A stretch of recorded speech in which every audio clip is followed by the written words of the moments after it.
Do you believe in love after love? And on we'll go.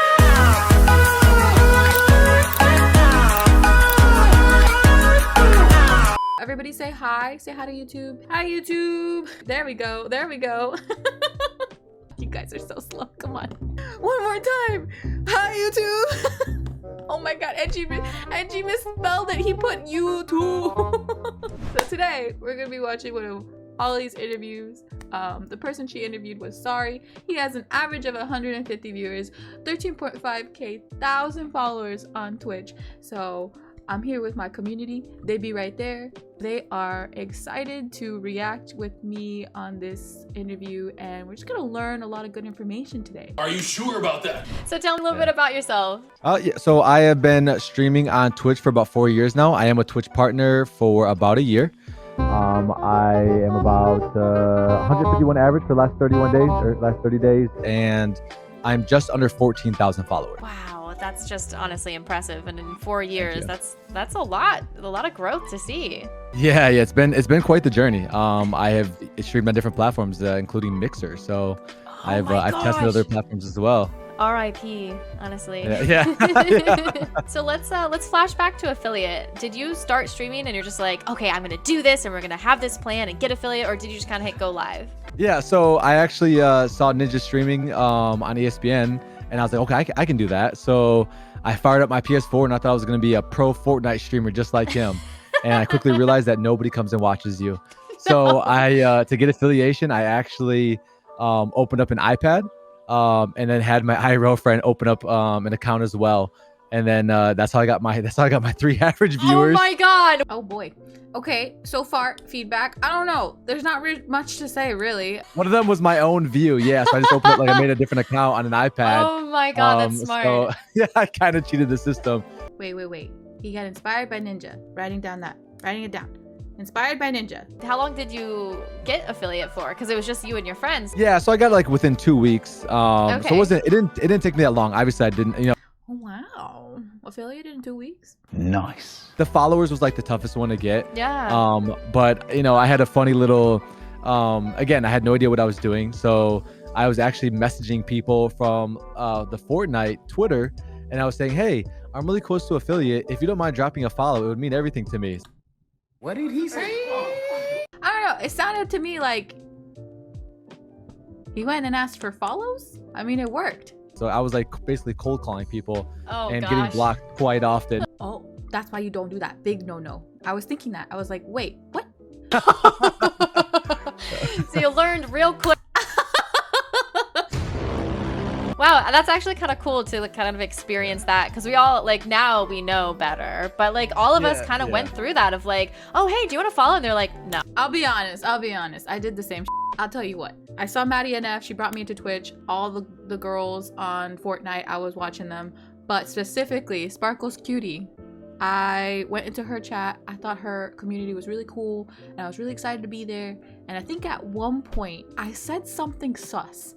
I was like, it would be great. It would be like a dream come true if Sparkles rated me or something like that. I don't know. It's a big no-no. So it's a big no-no on Twitch. You're not supposed to do that. You're not. I didn't know though. She stops what she's doing. She looks at. She calls me out. She's like, that is not how you ask for a raid. She's like, you do not do that. That is rude. And I was like, now you're at 150 average for right now. Yeah. Did you have any view dips besides going back to school and like pandemic and everything, and do you know the causes of those? So I had a lot of ups and downs, a lot of growing pains, trying to stream Fortnite, and then going to Call of Duty, then going to Apex. I even left Twitch, went to Mixer. So I had a lot of ups and downs. Mine kind of looked like if you do like my 4-year thing, it looks like a roller coaster ride until May of 2020 is kind of steadily going up. And that's when I really see the change, I guess, in my content and in my growth overall. And that was because I switched to just chatting. That was my my biggest change. So is that what just happened to get you out of the dip? Is that you just switched to just chatting, or was there anything else?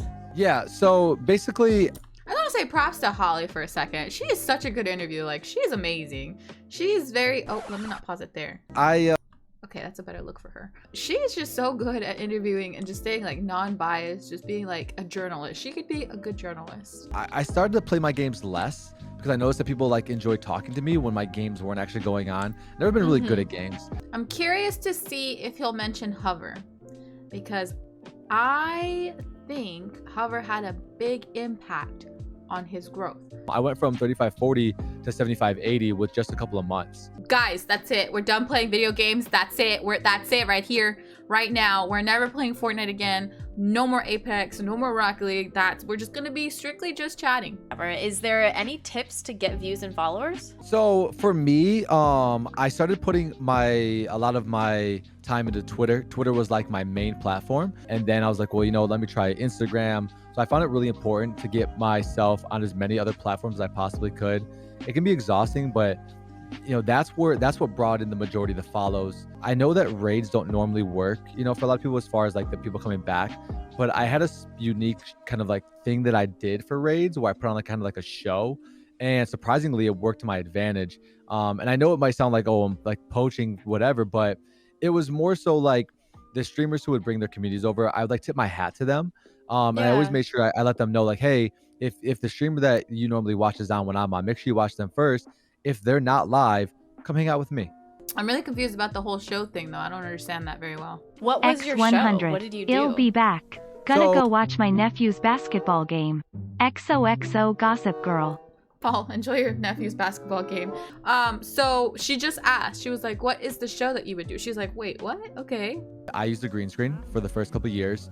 So I used a lot of visual effects. A lot of so I would display capture my screen, so you would see multiples of me. So when I move my arms, you would see a bunch of me's behind in slow motion. And I would create like a visual, I called it visual ASMR, with a lot of lights and a lot of music, and it was just like kind of like being at a crazy concert. I've thought about doing that. That's a good point. It was fun. It was a fun time, but I knew that if I wanted to take the next step, I couldn't do that forever because that's a very niche kind of thing to do. Not everybody kind of vibes with that.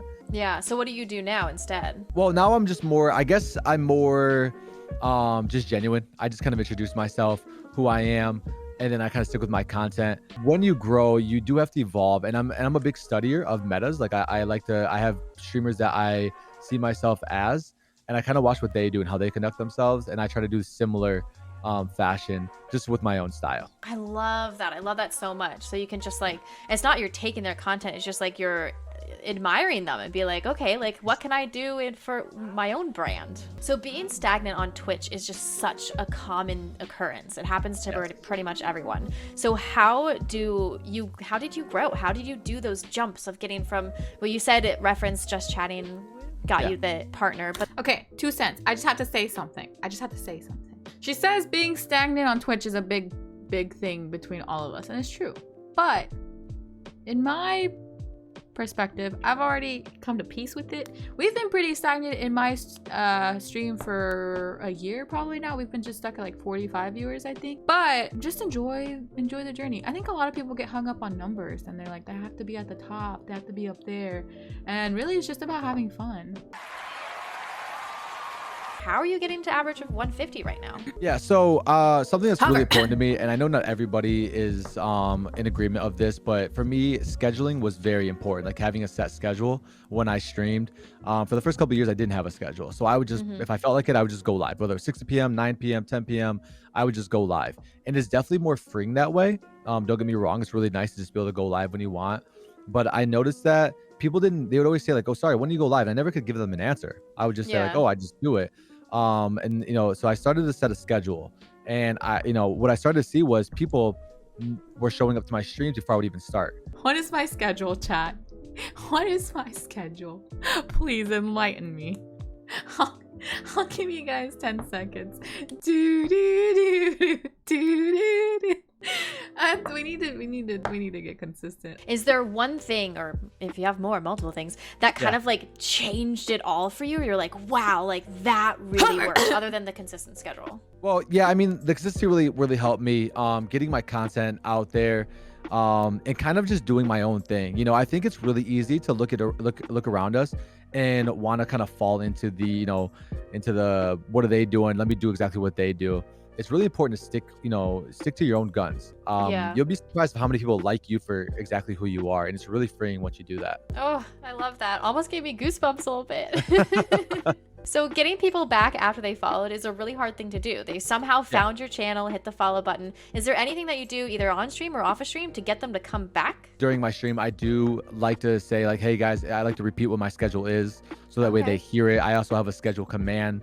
My mods kind of know that when I'm talking about it, they'll hit the schedule command as well. He really pushes his schedule. He really pushes the schedule. So noted, ladies and gentlemen. Spam schedule. Spam the schedule. I talk about my Discord. I am a Discord partner, and I'm really proud of my Discord. You know, I do certain things to keep it going. For example, I have like a question of the day bot that posts every morning, so it kind of gets the Discord going early on, you know, in the day.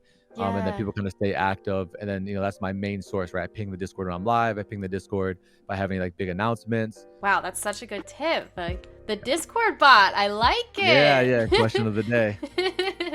So what now? You're averaging 150 people. You're doing like bits on Twitch. I do want to say something though. He did mention something, and before my thought goes away, I do agree with what he said about being silly, being different, trying to set yourself apart. Twitch, at the end of the day, if you're a streamer, it is so saturated. There are so many people trying to make it. There's so many streamers out there. And at the end of the day, it comes down to how do you set yourself apart? How are you different? How are you unique? What do you have that is valuable? At the end of the day, be a crackhead. Amen. Right? What's next?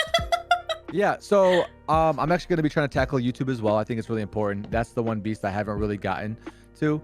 I think it's just important to really try to figure out all platforms, because I want to continue to grow my brand. It's very important to expand, right? If you put all of your eggs in one basket, that's very dangerous. Yeah. Speaking of Mixer, which I said earlier, that I did stream on.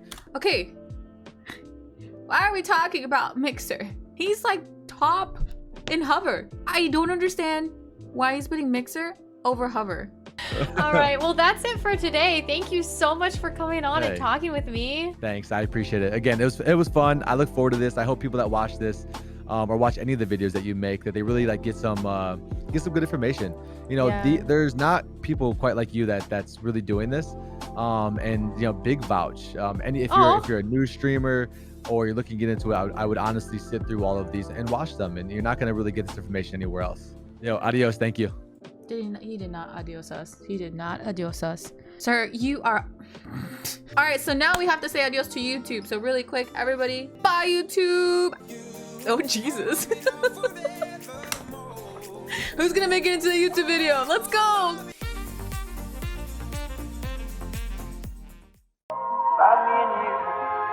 I think to myself,